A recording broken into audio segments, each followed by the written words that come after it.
പുതുവർഷത്തെ വരവേൽക്കാനൊരുങ്ങി ലോകം. വിവിധ രാജ്യങ്ങളിൽ വിപുലമായ പരിപാടികൾ, പുതുവത്സരാഘോഷങ്ങളുമായി ഭാരതവും ഒരുങ്ങിക്കഴിഞ്ഞു. പതിവ് പോലെ കിരിബാത്തി ദ്വീപിൽ ക്രിസ്മസ് പുതുവർഷത്തിന്റെ ആദ്യ കിരണമെത്തി. ഐസൺ ജോസ് ചേരുന്നു. ഐസൺ, പറയൂ, എങ്ങനെയാണ് പുതുവത്സരത്തെ ആഘോഷിക്കാനായി ലോകം തന്നെ ഒരുങ്ങുന്നത്? കിരിബാത്തി ദ്വീപിൽ പുതുവർഷത്തിന്റെ കിരണം എത്തിക്കഴിഞ്ഞു. കിരിബാത്തി ദ്വീപിലെ കിരിമാത്തി, അതായത് ക്രിസ്മസ് ഐലൻഡ് എന്നറിയപ്പെടുന്ന പ്രദേശത്താണ് ആദ്യമായി സൂര്യനുദിക്കുന്നത്. ഒരു ദിവസത്തിൽ ആദ്യമായി സൂര്യനുദിക്കുന്നത് 2025 ആദ്യ സൂര്യോദയം ഇന്ന് 3:30, അതായത് ഇന്ത്യൻ സമയം ഇന്ന് 3:30, അല്പസമയം മുമ്പ് സൂര്യോദയം അവിടെ സംഭവിച്ചിരിക്കുന്നു. അവിടെ പുതുവർഷം എത്തിയിരിക്കുന്നു എന്നതാണ് ഏറ്റവും പ്രധാനപ്പെട്ട കാര്യം. ഇനി ഇവിടുന്ന് അങ്ങോട്ട് ഓരോ ഘട്ടങ്ങളായി സൂര്യോദയം നടക്കുന്നത്, അതായത് പടിഞ്ഞാറോട്ട് സൂര്യോദയം ഉണ്ടായിക്കൊണ്ടിരിക്കുകയാണ് ചെയ്യുക. അവസാനം സൂര്യോദയം ഉണ്ടാവുക നമുക്കറിയാവുന്നതാണ്, ഹവായ് ദ്വീപിലെ ഹോലാൻഡിലാണ് അവസാനത്തെ സൂര്യോദയം ഉണ്ടാകുക. അവസാനം പുതുവർഷം എത്തുന്നത് ഹവായ് ദ്വീപിലും ആദ്യം എത്തുന്നതും ഒരു ദ്വീപിലാണ് എന്നതാണ് ഏറെ പ്രത്യേകതകളുള്ളത്. പസഫിക് ഓഷനിലെ ഈ ദ്വീപിൽ ആദ്യം പുതുവത്സരം ഇപ്പോൾ എത്തിക്കഴിഞ്ഞു എന്നാണ് നമുക്ക് നൽകാനാവുന്ന ഏറ്റവും നല്ല വിവരം. ഏറ്റവും പുതിയ വിവരം, പ്രതീക്ഷയുടെ നാമ്പുകൾ ലോകത്തെ തൊട്ട് കഴിഞ്ഞു. 2025 ലോകത്തെ തൊട്ട് കഴിഞ്ഞു എന്ന് ഇപ്പോൾ കിരിമാത്തി അടയാളപ്പെടുത്തിയിരിക്കുന്നു എന്നതാണ് ഏറെ കൗതുകവും പ്രത്യേകതയുമുള്ള കാര്യം. ഇനി അങ്ങോട്ട്, അതായത് ഭാരതത്തിലേക്ക് ഉൾപ്പെടെ സൂര്യോദയത്തിൻ്റെ 2025 ഉദയത്തിലേക്ക് വരുന്നു. ഇപ്പോൾ ഇനി ഓസ്ട്രേലിയ, ന്യൂസിലാൻഡിലേക്ക് എത്തുന്നു, അതിനുശേഷം ഓസ്ട്രേലിയയിലെത്തുന്നു, തുടർന്ന് അങ്ങോട്ട് കിഴക്കൻ ഭാഗങ്ങളിലൂടെ വന്ന് ഭാരതത്തിലൂടെ എത്തുന്നു. അതിനുശേഷമായിരിക്കും പടിഞ്ഞാറൻ ഭാഗങ്ങളിലേക്ക് സൂര്യോദയങ്ങൾ ഉണ്ടാകുന്നത്. തീർച്ചയായും ഈ സൂര്യോദയം ഒരു പ്രതീക്ഷയുടെ നാളുകൾ തന്നെയാണ്. നമുക്കറിയാവുന്നതാണ്, 2025, 2024 ദുരന്തങ്ങളും ദുരിതങ്ങളും എല്ലാം കണ്ട ഒരു കാലഘട്ടമായിരുന്നു. ആ കാലഘട്ടത്തിന് ശേഷം ഇനിയും പ്രതീക്ഷയുടെ നാളുകളിലേക്ക് പോകുന്ന ആ പ്രതീക്ഷയുടെ കിരണങ്ങൾ, അല്ലെങ്കിൽ ആ പ്രതീക്ഷയുടെ 2025 പ്രതീക്ഷയുടെ കിരണങ്ങൾ ഇപ്പോൾ ഉദിച്ചിരിക്കുന്നു ലോകത്ത്, അല്ലെങ്കിൽ ഭൂമിയിൽ ഉദിച്ചിരിക്കുന്നു. ഇത് നല്ലൊരു വർഷമാകട്ടെ എന്ന പ്രതീക്ഷയോടെയാണ് ആഘോഷങ്ങളെല്ലാം നടക്കുന്നത്. സാംസ്കാരികമായ വിവിധങ്ങളായ ആഘോഷങ്ങളാണ് വിവിധ ഇടങ്ങളിൽ നടക്കുക. അത് ഓരോ പ്രദേശങ്ങളിലും ഓരോ രീതിയിലാണ്. എങ്കിലും ഇതിനൊരു ഒരു പൊതു സ്വഭാവം ഈ അടുത്ത കാലങ്ങളിലായി ഉണ്ടായിക്കൊണ്ടിരിക്കുന്നു എന്നതൊരു യാഥാർത്ഥ്യം തന്നെയാണ്. ഈ ആഘോഷത്തിമിർപ്പുകളോടെ, അല്ലെങ്കിൽ വലിയ ആഘോഷങ്ങളോടെയും, അതുപോലെ സംഗീതത്തിൻ്റെയും, അതുപോലെ ഇത്തരത്തിലുള്ള വലിയ ആഘോഷങ്ങളുടെയും ഭാഗമായി പുതുവത്സരത്തെ വരവേൽക്കുന്ന ഒരു സംസ്കാരത്തിലേക്ക് ലോകം മുഴുവൻ നീങ്ങിക്കൊണ്ടിരിക്കുന്ന ഒരു സാഹചര്യം കൂടിയുണ്ട്. നമുക്ക് അറിയാവുന്നതാണ്, ഇത്തരത്തിൽ പുതുവർഷാഘോഷങ്ങളിലൂടെ മനുഷ്യൻ്റെ കഴിഞ്ഞ കാലത്തെ എല്ലാ ദുഃഖങ്ങളും മാറി പുതിയ യുഗത്തെ വരവേൽക്കുന്നതിനെ കാര്യമായി കാത്തിരിക്കുകയാണ്. ഇന്ന് പുതുവത്സരം പിറന്നിരിക്കുന്നു, അത് ഭൂമിയിൽ പിറന്നിരിക്കുന്നു. ഇനി ഭാരതത്തിൽ, ഭൂമിയിൽ വിവിധയിടങ്ങളിൽ പുതുവത്സരം പിറക്കാനിരിക്കുന്നു. ആ പ്രതീക്ഷയോടെ തന്നെ ജനങ്ങൾ കാത്തിരിക്കുകയും ചെയ്യുന്നു. അതെ, തീർച്ചയായും പുത്തൻ പ്രതീക്ഷകളുമായി പുതുവത്സരത്തെ വരവേൽക്കാൻ ഒരുങ്ങുകയാണ് ലോകമെമ്പാടും. കിരിബാത്തി ദ്വീപിൽ പുതുവർഷ കിരണങ്ങൾ ആദ്യം പതിച്ചു കഴിഞ്ഞു. എല്ലായിടത്തും ആഘോഷത്തിൻ്റെ ലഹരിയിലാണ്. ഇനി മണിക്കൂറുകൾ മാത്രമേ അവശേഷിക്കുന്നുള്ളൂ. അതോടൊപ്പം തന്നെ സംസ്ഥാനത്തും വിപുലമായ ഒരുക്കങ്ങൾക്കാണ് ക്രമീകരണങ്ങൾ നടന്നുകൊണ്ടിരിക്കുന്നത്. നമ്മുടെ പ്രതിനിധികൾ ചേരുന്നുണ്ട്. തിരുവനന്തപുരം വർക്കലയിൽ നിന്നും പ്രശാന്ത് ശങ്കരമംഗലത്ത് ചേരുന്നു. പ്രശാന്ത്, കൃത്യം ഇനി മണിക്കൂറുകൾ മാത്രമാണ് അവശേഷിക്കുന്നത്. ഏവരും വലിയ ഉത്സാഹ തിമിർപ്പിലാണ്. എങ്ങനെയാണ് പുതുവത്സരത്തെ വരവേൽക്കാൻ വർക്കല ഒരുങ്ങുന്നത്? രോഹിണി, പുതുവത്സരത്തെ വരവേൽക്കാൻ വർക്കലയും ഒരുങ്ങിക്കൊണ്ടേയിരിക്കുകയാണ്. ഞാൻ നിൽക്കുന്നത് വർക്കല ബീച്ചിലാണ്. മിനി ഗോവ എന്നറിയപ്പെടുന്ന വർക്കല ബീച്ചിലാണ്. ഇപ്പോൾ ഇവിടേക്ക് നോക്കുമ്പോൾ ആളുകൾ എത്തിക്കൊണ്ടിരിക്കുന്നേ ഉള്ളൂ. നിലവിൽ ആളുകൾ ഈ എത്തിക്കൊണ്ടിരിക്കുന്ന സാഹചര്യം മാത്രമാണുള്ളത്. എല്ലാവരും വളരെ ഉത്സാഹത്തിൽ കൂടിയാണ്. ഇനി ഒരു മണിക്കൂറുകൾ മാത്രമാണ് ഈ പുതുവത്സരത്തെ വരവേൽക്കാനുള്ളത്. പല സ്ഥലങ്ങളിൽ നിന്ന്, ഈ തമിഴ്നാടും അതുപോലെ തന്നെ ആന്ധ്രാപ്രദേശും അതുപോലെ തന്നെ മറ്റ് വിദേശ രാജ്യങ്ങളിലടക്കം നിരവധി ആൾക്കാരാണ് ഇവിടേക്ക് ഈ ഒരു പുതുവത്സരത്തെ വരവേൽക്കുന്നതിൻ്റെ ഭാഗമായിട്ട് വന്നുകൊണ്ടിരിക്കുന്നത്. ഈ കുറച്ചുകൂടി കഴിയുമ്പോൾ, അതായത് രാത്രി പിന്നിടുമ്പോൾ ഒരു 7 മണി കഴിയുമ്പോഴേക്കും വളരെ തിരക്ക് അനുഭവിച്ചു. നിങ്ങൾ മലയാളികളാണോ? தமிழ். எங்க இருந்து வராங்க? திருநெல்வேலி. ஆமா. எப்படி இருக்கீங்க? இந்த சூப்பரா இருக்கு. புதுவல்சரத்துக்காக வந்திருக்கீங்க? நியூ இயர் ஆமா. திருநெல்வேலி தான், தமிழ்நாடு, திருநெல்வேலி. எல்லாரும் என்ஜாய் பண்ணிட்டீங்களா? சூப்பரா என்ஜாய் பண்ணோம். மஜா ஜாலி பண்ணோம். வர்க்கலா எப்படி இருக்கு? வர்க்கலா சூப்பர், அருமையா இருக்குது. രോഹിണി, ഞാൻ നേരത്തെ പറഞ്ഞതുപോലെ മിനി ഗോവ എന്നാണ് ഈ വർക്കല അറിയപ്പെടുന്നത്. അതുകൊണ്ട് തന്നെ ഇപ്പോൾ വലിയ രീതിയിൽ വലിയ തിരക്കുമാണ് ഇവിടേക്ക് അനുഭവപ്പെടുന്നത്. നിൽക്കുന്നവരെല്ലാവരും തന്നെ രാത്രി വരെ ഉണ്ടാകുമോ? ചെന്നൈയിലെ ആവടി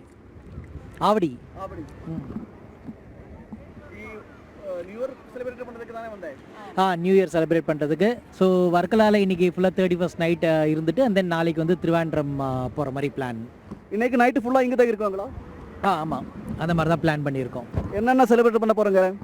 ஸோ இன்னும் ஒரு 31st ஏதாவது ஒரு நைட் ஏதாவது பார்ட்டி போகலாம் அப்படின்ற ஒரு பிளான் இருக்குது. ஸோ இன்னும் டிசைட் பண்ணல, இனிமேல் தான். രോഹിണി, അത് തന്നെയാണ്. ഇപ്പോൾ രാത്രി കടക്കുന്നതോടെ ഒരു 7 മണി പിന്നിടുന്നതോടു കൂടിയായിരിക്കും ആഘോഷം അതിൻ്റെ ഒരു മറ്റൊരു ലെവലിലേക്ക്, മറ്റൊരു തലത്തിലേക്ക് മാറുന്നത്. ഈ നിലവിൽ ആളുകൾ ഇങ്ങനെ വന്നുകൊണ്ടിരിക്കുന്നത് മാത്രമേ ഉള്ളൂ. ഇപ്പോൾ ഉള്ള ആളുകൾ ഇവിടെ തടിച്ചുകൂടി നിൽക്കുകയും രാത്രിയാകുന്നതോടുകൂടി ആഘോഷത്തിമിർപ്പിൻ്റെ മറ്റൊരു തലത്തിലേക്ക് മാറുകയും ചെയ്യും. എന്തായാലും വർക്കലയും ഒരുങ്ങിക്കഴിഞ്ഞിരിക്കുകയാണ്. നിരവധി ആളുകൾ, വിദേശികളും സ്വദേശികളുമായ ആളുകൾ ഇവിടേക്ക് ഒഴുകിയെത്തും. അതിനുള്ള സജ്ജീകരണങ്ങളും വർക്കലയിൽ ചെയ്തിട്ടുണ്ട്. പോലീസിൻ്റെ ഭാഗത്തായാലും ശരി, മറ്റ് ഉദ്യോഗസ്ഥരുടെ ഭാഗത്തു നിന്നും, അതുപോലെ തന്നെ കോസ്റ്റ് ഗാർഡിൻ്റെ അടക്കം ഭാഗത്തു നിന്നും ഈ ജനങ്ങളെ നിയന്ത്രിക്കുന്നതടക്കമുള്ള ഒരു നിയന്ത്രണങ്ങളും ഏർപ്പെടുത്തിയിട്ടുണ്ട്. ഇപ്പോൾ ഈ കടലിൽ സഞ്ചാരികൾ ഇറങ്ങുന്ന ഒരു കാഴ്ച കൂടിയാണ് നമ്മൾ കണ്ടുകൊണ്ടിരിക്കുന്നത്. ഈ നിലവിലൊരു 4 മണിയുടെ നേരത്തെ ഞാൻ പറഞ്ഞതുപോലെ ഈ ജനത്തിരക്കിൻ്റെ ഒരു കാര്യത്തിൽ വളരെ കുറവാണുള്ളത്. മലയാളികളും വളരെ കുറവാണ് ഇപ്പോൾ ഉള്ളത്. കാരണം ഈ ഒരു ചൂടും ഒക്കെയാണ് ഇപ്പോഴത്തെ ഒരു കാലാവസ്ഥയിൽ നിൽക്കുന്നത്. അതുകൊണ്ട് തന്നെ ആളുകൾ ഇങ്ങോട്ടേക്ക് എത്തുന്നില്ല. ഈ ചെറിയ രീതിയിൽ മാത്രമാണ് ഇവിടേക്ക് ആളുകൾ എത്തിക്കൊണ്ടിരിക്കുന്നത്. കുറച്ചുകൂടി കഴിയുമ്പോൾ മാത്രമേ ഉള്ളൂ ഈ ആളുകൾ കൂട്ടമായി ഇവിടേക്ക് എത്തുകയുള്ളൂ. അപ്പോഴേക്കും മറ്റൊരു രീതിയിലേക്ക് മാറുകയും ചെയ്യും. ഇപ്പോഴും എന്തായാലും നമ്മളോടൊപ്പം ഒരുപാട് ആളുകൾ ഇവിടേക്കുണ്ട്. आप लोग कहाँ से आए हैं? बैंगलोर से आए हैं। कैसा लगा? बहुत बहुत बढ़िया है, so much fun. New year celebration? Yes yes celebration, yes हम लोग आए न्यू ईयर सेलिब्रेशन के लिए। 31st नाइट भी सेलिब्रेट करेंगे एंड न्यू ईयर भी सेलिब्रेट करेंगे। हम लोग 8 डेज के लिए आए हैं। केरला फर्स्ट टाइम है, बहुत अच्छा लगा। यहाँ का ग्रीनरी, यहाँ का सी बीच बहुत इंजॉय कर रहे हैं। वर्कला भी अच्छा लगा? वर्कला भी अच्छा लगा, बहुत अच्छा। पूरा नाइट यहीं पर रहेंगे? पूरा नाइट यहीं पे रहेंगे, कल मॉर्निंग में जाएंगे यहाँ पे। രോഹിണി, ഇന്ന് രാത്രി ഇവിടെ തന്നെ ഉണ്ടാകും ഇവരെല്ലാവരും. ഇന്ന് രാത്രി ഇവിടെ നിന്ന് ഈ ആഘോഷങ്ങളെല്ലാം കഴിഞ്ഞ് ഇതിലെല്ലാം കഴിഞ്ഞതിന് ശേഷം നാളെയേ മടങ്ങുകയുള്ളൂ. ചിലർ ഇവിടെ നാളെയും ഉണ്ടാകും. പുതുവത്സര ദിനത്തിലും ഈ വർക്കലയിൽ ഉണ്ടാകുമെന്നാണ് അറിയിച്ചിരിക്കുന്നത്. എന്തായാലും ഈ ഇവിടേക്ക് നമ്മൾ കണ്ടുമുട്ടുന്ന ആൾക്കാരെല്ലാം വലിയ ആഘോഷത്തിലാണ്. പുതുവത്സരത്തെ വരവേൽക്കുവാനുള്ള ഒരു ആഘോഷത്തിലാണ്. എല്ലാവരും ആ മുഹൂർത്തത്തിലേക്ക് എത്തിക്കൊണ്ടിരിക്കുന്നത് മാത്രമേ ഉള്ളൂ. അതുകൊണ്ട് തന്നെ ഈ വെയിൽ ഭയങ്കര കാഠിന്യമുണ്ടായിരുന്നു. അതുകൊണ്ട് തന്നെ അത് ഒന്ന് കുറയുന്നത് വരെയാണ് ആളുകൾ കാത്തു നിൽക്കുന്നത്. അതിനുശേഷം കൂട്ടമായിട്ട് ഈ വർക്കല ബീച്ചിലേക്ക് ഇറങ്ങും. വളരെ മനോഹരമായ ഒരു ബീച്ചാണ്. വളരെ ഒരു മനോഹരമെന്ന് പറയുമ്പോൾ ഒരു ഭാഗത്ത് ഒരു ഉയർന്ന പ്രദേശവും കുന്നുകൾ ചേർന്ന ഒരു പ്രദേശവും അതിന് ചേർന്ന് താഴ്വാരത്താണ് ഈ കടൽ സ്ഥിതി ചെയ്യുന്നത്. അതുകൊണ്ട് തന്നെ പ്രകൃതിക്ക് അനുകൂലമായ ഒരു കാലാവസ്ഥയും, അല്ലെങ്കിൽ പ്രകൃതി തന്നെ ഒരു മനോഹര വിസ്മയം തീർത്തു വെക്കുന്ന ഒരു ബീച്ച് കൂടിയാണ് ഈ വർക്കല ബീച്ച് എന്ന് പറയുന്നത്. അതുകൊണ്ട് വലിയ എന്തായാലും പ്രശാന്ത്, പ്രത്യേകത. വരും മണിക്കൂറുകളിലും പ്രശാന്തിലേക്ക് എത്താം. കാരണം അവിടെ നിന്നും എങ്ങനെയാണ് ഈ ആഘോഷങ്ങൾ എന്നുള്ളതിൻ്റെ തത്സമയ വിവരങ്ങൾ പ്രേക്ഷകരിലേക്ക് നമുക്ക് എത്തിക്കേണ്ടതുണ്ട്. വർക്കല ബീച്ച് എന്തായാലും സജ്ജമായി കഴിഞ്ഞുകൊണ്ടിരിക്കുകയാണ്. ഒരുപക്ഷെ വെയിൽ പൂർണ്ണമായും മങ്ങുന്നതോടുകൂടി തന്നെ ഇപ്പോൾ കാണുന്നതിൻ്റെ ഇരട്ടിയിലധികം ആളുകൾ അവിടേക്ക് എത്തിച്ചേരും. വിദേശികളും സ്വദേശികളും അടക്കം ധാരാളം പേർ വർക്കല ബീച്ചിൽ ഇപ്പോൾ എത്തിച്ചേർന്നിട്ടുണ്ട്. പുതുവത്സരം ഗംഭീരമാക്കാൻ തന്നെയാണ് ഓരോരുത്തരുടെയും നീക്കം. നമുക്കിനി നേരെ കോഴിക്കോടേക്ക് പോകാം. കോഴിക്കോട് മാനാഞ്ചിറ മൈതാനിയിൽ നിന്നും ഗോകുൽ കെ വേണുഗോപാൽ ചേരുന്നു. ഗോകുൽ, അവിടെ എങ്ങനെയാണ് പുതുവർഷത്തെ വരവേൽക്കുന്നതിനുള്ള ഒരുക്കങ്ങൾ എത്രത്തോളം സജ്ജമായി കഴിഞ്ഞു? സംസ്ഥാനത്തെ ഏറ്റവും വലിയ രീതിയിലുള്ള പുതുവർഷ ആഘോഷങ്ങൾ സാധാരണ നടക്കാറുള്ളത് കോഴിക്കോട് ജില്ലയിൽ തന്നെയാണ്. അതിൽ പ്രധാനപ്പെട്ട ഒരു കേന്ദ്രമാണ് മാനാഞ്ചിറ മൈതാനം. മറ്റൊന്ന് കോഴിക്കോട് ബീച്ചാണ്. ഇവിടങ്ങളിലൊക്കെ 10,000-കണക്കിന് ആളുകളാണ് പുതുവർഷ ആഘോഷത്തിന്റെ ഭാഗമായിട്ട് ഓരോ വർഷവും എത്തിപ്പെടാറുള്ളത്. ഇപ്പോഴും ആളുകൾ എത്തിക്കൊണ്ടിരിക്കുന്നതേ ഉള്ളൂ. ഒരു വൈകുന്നേരം 6:30 7 മണിയോടുകൂടി സന്ധ്യ ഒന്ന് മയങ്ങണം എന്ന് കഴിഞ്ഞാൽ മാത്രമേ ആളുകളൊക്കെ ഇങ്ങോട്ടേക്ക് ഇറങ്ങി വരികയുള്ളൂ. ഇപ്പോൾ പല ആളുകളും വന്നു പോകുന്നു എന്നല്ലാതെ ഇവിടെ കൂടുതലായിട്ടുള്ള തിരക്കുകളും കാര്യങ്ങളും ഒന്നുമില്ല. പക്ഷേ പുതുവർഷത്തെ വരവേൽക്കാൻ വേണ്ടിയിട്ട് DTPCയുടെ ഭാഗമായി വലിയ രീതിയിലുള്ള പദ്ധതികൾ ഇവിടെ ആവിഷ്കരിച്ചിട്ടുണ്ട്. നമുക്ക് ഇവിടങ്ങളിലൊക്കെ കാണാൻ വേണ്ടി പറ്റും. ഇവിടെ മുഴുവൻ ഒരു 6 മണി 7 മണി ആകുമ്പോഴേക്ക് ഈ മാനാഞ്ചിറ മൈതാനം പൂർണ്ണമായിട്ടും ലൈറ്റുകളാൽ സമ്പന്നമാവും. വിവിധ വർണ്ണങ്ങളിലുള്ള ലൈറ്റുകളാലായിരിക്കും സമ്പന്നമാവുക. 2025 വരവേൽക്കാനായിട്ട് 2025 ഒരു കട്ടൗട്ട് ഇവിടെയുണ്ട്. അതോടൊപ്പം തന്നെ ഹിമക്കരടി, ഭൂമിയുടെ ഒരു ഗോളം, അതോടൊപ്പം തന്നെ പിരമിഡ്, അങ്ങനെ ഒരുപാട് കലാവിരുതുകൾ ഇവിടെ ഒരുക്കി വെച്ചിട്ടുണ്ട്. ഇത് കഴിഞ്ഞ ക്രിസ്മസോട് കൂടിയിട്ടായിരുന്നു ഈ രീതിയിലുള്ള ഇവിടെ DTPCയുടെ ഭാഗമായിട്ട് ഇത്തരത്തിലൊരു സംവിധാനം ഇവിടെ ആവിഷ്കരിച്ചത്. ഒരു 6:30-ക്കാണ് ഇത് ഓപ്പണായി കഴിഞ്ഞാൽ മാത്രമേ ഇതിൻ്റെ വർണ്ണാഭ നമുക്ക് മനസ്സിലാക്കാൻ വേണ്ടി സാധിക്കുള്ളൂ. ഈ മാനാഞ്ചിറയ്ക്ക് ചുറ്റുമുള്ള മരങ്ങളിൽ മുഴുവൻ ലൈറ്റാണ്. ഇന്ന് വൈകുന്നേരം നമ്മളിവിടെ ഉണ്ട്. ഈ സമയം തൊട്ട് രാത്രി 1 മണി വരെ നമ്മളിവിടെ ഉണ്ട്. 1 മണി വരെയാണ് ഇവിടെ ആളുകൾക്ക് പ്രവേശിക്കാനും പുതുവർഷം ആഘോഷിക്കാനുമുള്ള സമയം ഇവിടുത്തെ ജില്ലാ ഭരണകൂടം അനുവദിച്ച് നൽകിയിട്ടുള്ളത്. ആ സമയം മുഴുവനായിട്ട് നമ്മളിവിടെ ഉണ്ടാകും. അന്നേരം മാത്രമേ നമുക്കിതിൻ്റെ ഭംഗിയൊക്കെ സ്വാഭാവികമായിട്ട് മനസ്സിലാക്കാൻ വേണ്ടി സാധിക്കുള്ളൂ. ഇപ്പോൾ ഒരു വലിയ വെയിലാണ്, ദൃശ്യങ്ങൾ നമുക്ക് കാണാൻ വേണ്ടി സാധിക്കും. കത്തുന്ന വെയിലാണ്. അതുകൊണ്ട് തന്നെ ആളുകളൊന്നും ഇങ്ങോട്ടേക്ക് വന്നിട്ടില്ല. സാധാരണഗതിയിൽ തന്നെ തന്നെ എല്ലാ ദിവസവും ആളുകൾ ഇവിടെ വരികയും ഒത്തുകൂടുകയും ആഘോഷിക്കുകയും ഒക്കെ ചെയ്യുന്നതാണ്. പക്ഷേ പുതുവർഷത്തിന്റെ ഭാഗമായിട്ട് കൂടുതൽ ആളുകൾ ഇങ്ങോട്ടേക്ക് എത്താനുള്ള സാധ്യതയുണ്ട്. അതുകൊണ്ട് തന്നെ വലിയ രീതിയിലുള്ള ക്രമീകരണങ്ങൾ, നിയന്ത്രണങ്ങളൊക്കെ ഉണ്ട്.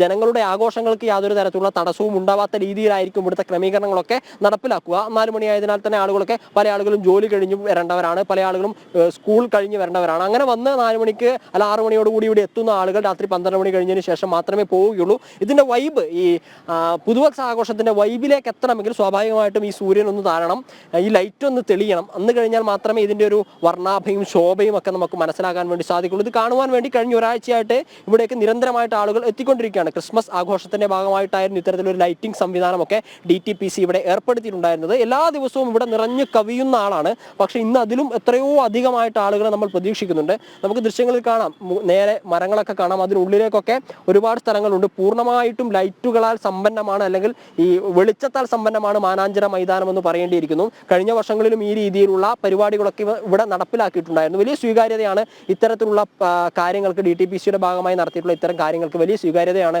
ജനങ്ങളുടെ ഭാഗത്തു നിന്നുണ്ടായത്. കുടുംബങ്ങൾ ഉൾപ്പെടെയുള്ള ആളുകൾ ഇങ്ങോട്ടേക്ക് എത്തുന്നു. വളരെ സമാധാനപൂർണ്ണമായിരിക്കും ഇവിടുത്തെ ആഘോഷം എന്നുള്ളതാണ്. ഒരുപക്ഷെ ബീച്ചിലൊക്കെ കഴിഞ്ഞ വർഷം ചെറിയ ക്രമസമാധാന പ്രശ്നങ്ങളൊക്കെ ഉണ്ടായിരുന്നെങ്കിൽ ഈ മാനാഞ്ചിറയിൽ അത്തരത്തിലുള്ള പ്രശ്നങ്ങൾ ഉണ്ടായിരുന്നില്ല എന്നുള്ളതാണ് ഇവിടുത്തെ ആഘോഷത്തിന്റെ നേട്ടം. കുടുംബങ്ങൾ ഉൾപ്പെടെയുള്ള ആളുകളാണ്, യുവത്വത്തിന് അപ്പുറത്തേക്ക് കുടുംബങ്ങൾ ഒത്തൊരുമിച്ച് ഇങ്ങോട്ടേക്ക് വരുന്നുണ്ട്. അത്തരം ദൃശ്യങ്ങൾ, അവരുടെ പ്രതീക്ഷകളൊക്കെ നമുക്ക് വരുന്ന മണിക്കൂറുകളിൽ തീർച്ചയായിട്ടും മനസ്സിലാക്കാനും അല്ലെങ്കിൽ പങ്കുവെക്കാനും ഒക്കെ സാധിക്കും. വലിയ വെയിലായതുകൊണ്ട് തന്നെയാണ് ആളുകളൊന്നും ഇങ്ങോട്ടേക്ക് എത്തി തുടങ്ങിയിട്ടില്ല. വരുന്ന ആളുകളൊക്കെ വല്ല അപ്പുറത്തേക്ക് മാറിയിരിക്കുന്ന ഒരു സാഹചര്യമാണ് കാണാൻ സാധിക്കുന്നുണ്ട്. കടുത്ത ചൂടായതുകൊണ്ട് തന്നെ ഒരുപക്ഷെ വൈകുന്നേരത്തോടു കൂടി കൂടുതൽ ആൾക്കാർ എത്തിച്ചേരും. അതോടൊപ്പം ഗൂഗിൾ ഈ കലാപരിപാടികൾ എന്തൊക്കെയാണ് നിശ്ചയിച്ചിരിക്കുന്നത്, അത് അറിയാൻ കഴിയുന്നുണ്ടോ? കഴിഞ്ഞ ഒരാഴ്ചയായിട്ട് ഈ മാനാഞ്ചിറ DTPCയുടെ ഭാഗമായിട്ട് തന്നെ ഇതിനകത്തൊരു ചെറിയൊരു സ്റ്റേജ് ഉണ്ട്. അവിടെ വൈകുന്നേരം ഗാനമേള പോലെയുള്ള പരിപാടികളൊക്കെ ഉണ്ടാവും. വിവിധ സന്നദ്ധ സംഘടനകളൊക്കെ അത്തരത്തിലുള്ള ഗാനമേള, നാടൻ പാട്ടുകളും കാര്യങ്ങളൊക്കെ സംഘടിപ്പിക്കാറുണ്ട്. DTPCയുടെ ഭാഗമായിട്ട് ഇന്ന് പ്രത്യേകം പുതുവർഷ ആഘോഷത്തിന്റെ ഭാഗമായിട്ടുള്ള പരിപാടികളൊന്നുമില്ല. ഇവിടുത്തെ ആഘോഷം എന്ന് പറയുന്നത് ചെറിയ കൂട്ടമായിട്ട് ആളുകൾ വരുന്നു, അവർ വട്ടം കൂടിയിരുന്ന് പുതുവർഷം വരവേൽക്കുന്നു എന്നുള്ളതാണ്. അതായത് ഒരുപാട് പരിപാടികൾ ഇവിടെ വന്നു കഴിഞ്ഞാൽ കാണാൻ വേണ്ടി സാധിക്കും. ചെറിയ കൂട്ടമായിട്ടുള്ള ആളുകൾ പാട്ടുപാടുന്നു, നൃത്തം വെക്കുന്നു. ആ രീതിയിലാണ്. പൊതുവായിട്ടുള്ള ഒരു പരിപാടി ഇവിടെയൊന്നും അറേഞ്ച് ചെയ്തിട്ടില്ല. അത്തരത്തിലുള്ള സംവിധാനങ്ങളൊന്നും ടൂറിസം വകുപ്പിന്റെ ഭാഗത്ത് നിന്ന് ഉണ്ടായിട്ടില്ല. ആളുകളൊക്കെ വരുന്നു, ആഘോഷിക്കുന്നു, കേക്ക് മുറിക്കുന്നു. ഒരുപാട് കേക്ക് മുറിക്കലുകൾ, ഒരുപാട് ഗാനമേളകൾ, അങ്ങനെയാണ്, ആ രീതിയിലാണ് ഇവിടുത്തെ ആഘോഷം ക്രമീകരിച്ചിരിക്കുന്നത്. പ്രധാനപ്പെട്ട ആകർഷണം എന്ന് പറയുന്നത് ഈ ലൈറ്റുകളാണ്. അത് നമ്മൾക്കിപ്പോൾ പറഞ്ഞ് മനസ്സിലാക്കാൻ, എത്ര പറഞ്ഞു കഴിഞ്ഞാലും മനസ്സിലാവാൻ സാധിക്കാത്തൊരു സാഹചര്യവും അന്തരീക്ഷമാണ് ഇവിടെ ഉള്ളത്. ഇന്ന് രാത്രി നമ്മൾ ഇവിടെ ഉണ്ട്, വൈകുന്നേരം രാത്രി 1 മണി വരെ നമ്മൾ ഇവിടെ ഉണ്ട്. ഒരു 7 മണിയോട് കൂടിയിട്ട് ഈ ലൈറ്റുകളൊക്കെ തെളിയുന്ന സമയത്ത് നമ്മൾ ഇതിനിടയിലേക്ക് വീണ്ടും ഇറങ്ങും. ഇവിടെ ഒരുപാട് ആളുകൾ വരും, അവരുടെ പ്രതീക്ഷകൾ. ഇവിടെ ഇതിനൊക്കെ കഴിഞ്ഞ ദിവസങ്ങളൊക്കെ നമ്മൾ വന്നിരുന്നു. നമ്മൾ വെറുതെ ആയാലും ഇവിടെ വന്ന് പോകുന്ന ഒരു സ്ഥലമാണ്, നമ്മുടെ ഓഫീസിനടുത്താണ്. അപ്പോൾ ഇവിടെ ഫോട്ടോ എടുക്കാനും മറ്റുമായിട്ട് ഇഷ്ടം പോലെ ആളുകളാണ് ഇവിടെ വന്നു പോകുന്നത്. അതായത് സ്നോമാന്, പോളാർ കരടി, പെൻകുനി, ദിനോസറുകൾ, അങ്ങനെ ഒട്ടനവധി. ഇതൊക്കെ ലൈറ്റുകളാണ്. ഈ കാണുന്നത് മുഴുവൻ പൂർണ്ണമായിട്ട് ലൈറ്റാണ്, വ്യത്യസ്ത നിറങ്ങളിലുള്ള ലൈറ്റാണ്. അതുകൊണ്ട് തന്നെ വളരെ ആകർഷകമാണ്. നഗരത്തിന്റെ സെന്റർ, ഒരു പ്രധാന കേന്ദ്രത്തിലാണ് ഈ മാനാഞ്ചിറ. എല്ലാവർക്കും എത്തിപ്പെടാൻ പറ്റുന്ന ഒരു സ്ഥലത്താണ് എന്നുള്ളതാണ് പ്രധാനപ്പെട്ട ഒരു സവിശേഷതയും. അതുകൊണ്ട് തന്നെ ഇവിടേക്ക് വലിയ രീതിയിലുള്ള ആളുകൾ വരും. കഴിഞ്ഞ വർഷങ്ങളിലൊക്കെ ഉണ്ടായിരുന്നു. അതിനെക്കാട്ടിലും വലിയ വിപുലമായ രീതിയിലാണ് ഈ വർഷത്തെ പുതുവത്സരത്തെ ആഘോഷിക്കുവാൻ വേണ്ടി ടൂറിസം വകുപ്പ് തയ്യാറെടുത്തിരിക്കുന്നത്. അതിന് കഴിഞ്ഞ ദിവസങ്ങളിലൊക്കെ 2 കൈ നീട്ടി ജനങ്ങൾ സ്വീകരിച്ചിട്ടുണ്ട്. ഈ കോഴിക്കോട് ബീച്ചിലേക്കാവട്ടെ മറ്റ് സ്ഥലങ്ങളിൽ നിന്ന് പോലും ഒരുപാട് ആളുകൾ എത്തുന്നതാണ്. അതുകൊണ്ട് തന്നെ അങ്ങോട്ടേക്കുള്ള ഗതാഗത ക്രമീകരണങ്ങളൊക്കെ ഏർപ്പെടുത്തിയിട്ടുണ്ട്. 5 മണിക്ക് ശേഷം അങ്ങോട്ടേക്ക് വാഹനങ്ങളൊന്നും കടത്തിവിടില്ല. അതോടൊപ്പം തന്നെ 1 മണിക്ക് മുമ്പായിട്ട് അവിടെ നിന്ന് പിരിഞ്ഞു പോകണമെന്നുള്ള മാനദണ്ഡങ്ങളൊക്കെ ഉണ്ടായിരുന്നു, കർശന നിർദ്ദേശങ്ങളൊക്കെ ഉണ്ട്. ആ രീതിയിൽ തന്നെ ആയിരിക്കും പുതുവത്സര ആഘോഷം സ്വാഭാവികമായിട്ട് മുന്നോട്ടേക്ക് പോവുക. ശരി ഗോകുൽ, എന്തായാലും മാനാഞ്ചിറ മൈതാനിയിൽ നിന്നുള്ള മനോഹര ദൃശ്യങ്ങൾക്ക് ഇനിയും നമ്മൾ കാത്തിരിക്കേണ്ടി വരും. കാരണം ലൈറ്റ് സംവിധാനങ്ങളടക്കം രാത്രിയോടുകൂടി മാത്രമേ തെളിയുകയുള്ളൂ. ഇനി നമുക്ക് നേരെ കൊച്ചിയിലേക്ക് പോകാം. ഫോർട്ട് കൊച്ചിയിൽ നിന്ന് കിരൺ കുമാർ ചേരുന്നു. കിരൺ, അവിടെ എത്രത്തോളം ആവേശത്തിലാണ് ജനത പുതുവത്സരത്തെ വരവേൽക്കാൻ? എന്തെല്ലാം സജ്ജീകരണങ്ങളും ഒരുക്കങ്ങളുമാണ് ഫോർട്ട് കൊച്ചിയിൽ ഇങ്ങനെ തയ്യാറായിക്കൊണ്ടിരിക്കുന്നത്?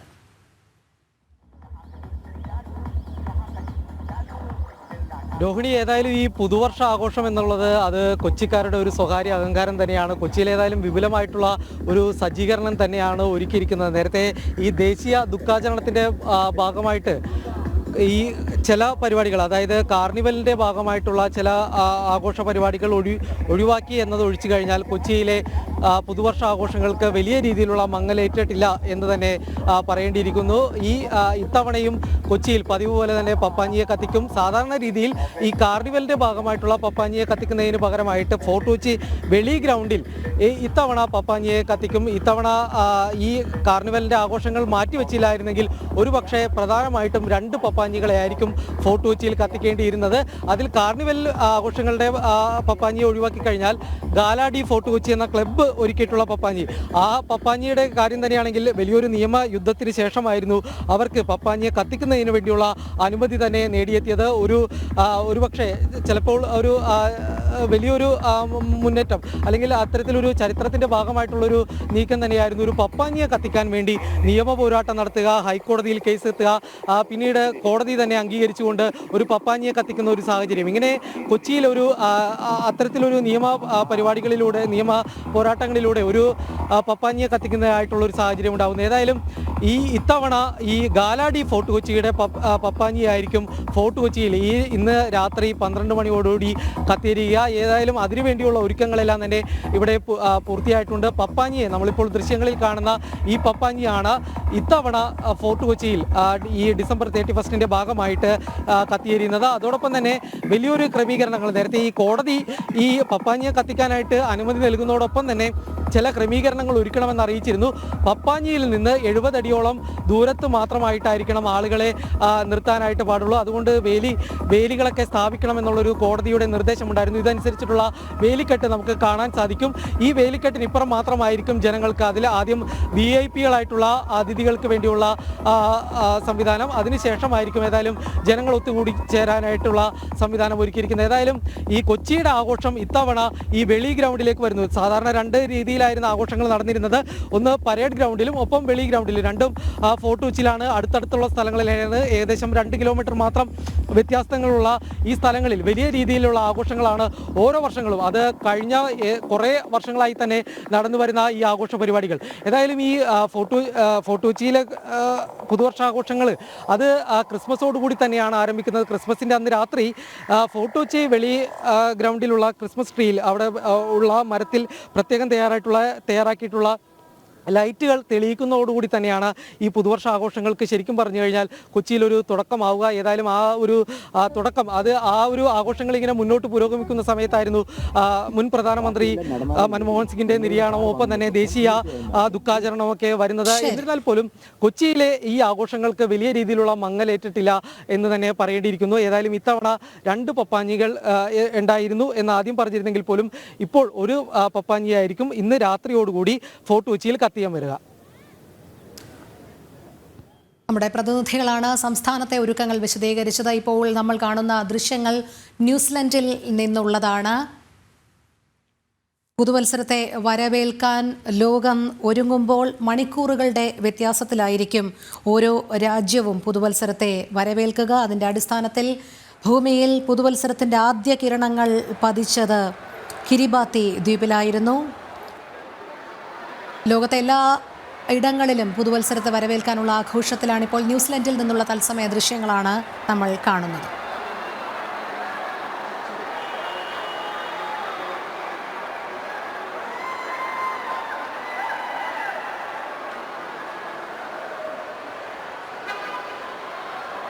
അവിടെ ഇനി കേവലം മിനിറ്റുകൾ മാത്രമാണ് അവശേഷിക്കുന്നത്. പുതുവത്സരത്തിനായി തത്സമയ ദൃശ്യങ്ങളാണ് നമ്മൾ കണ്ടുകൊണ്ടിരിക്കുന്നത്.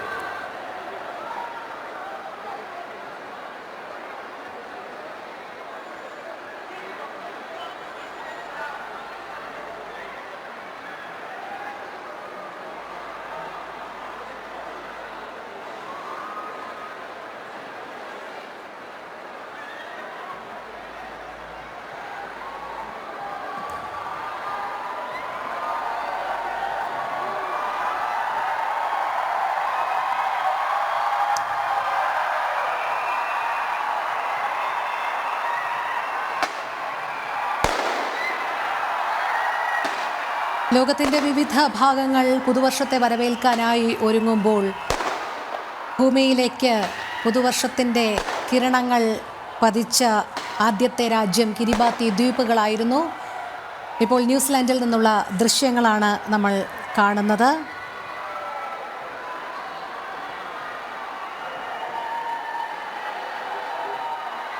കേവലം 1 മിനിറ്റ് മാത്രമാണ് ന്യൂസിലാൻഡിൽ പുതുവർഷം ആഘോഷിക്കാനായി തയ്യാറെടുക്കുന്നത്. അതിൻ്റെ കൗണ്ട് ഡൗണുകളാണ് നമ്മൾ കണ്ടുകൊണ്ടിരിക്കുന്നത്.